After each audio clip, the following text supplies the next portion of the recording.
Hello, good morning, and thank you for joining us for this SIWI SOFA session at World Water Week in Stockholm 2019. I'd like to thank you, welcome Manu Butty from Marco Agency.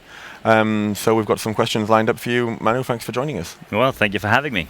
Fire.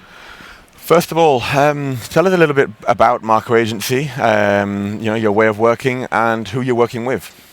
Yes, Marco is a public relations and public affairs agency. Mm-hmm. We're an international agency, but we're based in Madrid, so with headquarters in Madrid and Barcelona, but we operate in over 60 markets, 60 countries.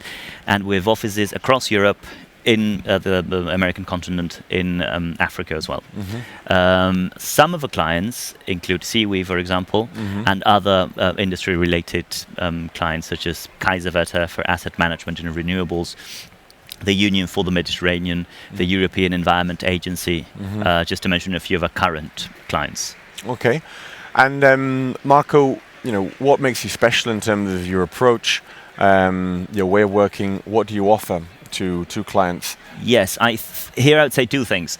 Number one is that we believe there's the boundary between emotional and rational communications to be blurring, and that forces us to combine these two. So communications related to data, but also communicated in a way that it's appealing to our audiences. We usually do that, and basically through video and infographics. That's one thing.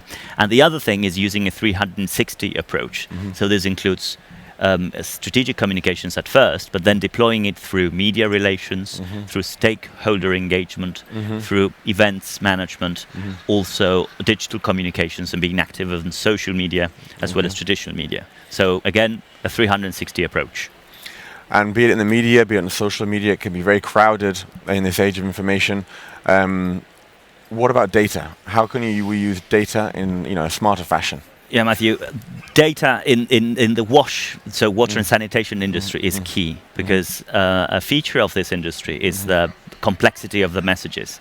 So the first challenge is to translate the complex messages into simple messages, but the second challenge is to communicate data that is reliable, that it's strong and reliable to our target audiences and to our media targets, so that they can reflect upon this and convey it appropriately. So how to do this is by engaging with research organizations, who are the organizations that produce the data, and using it wisely. So it's not about only getting the data, but getting the right interpretations of the data, and then using that to convey our messages, linking it to what the company or the organization wants to convey to each of their audiences.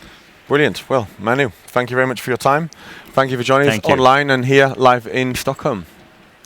Very good morning.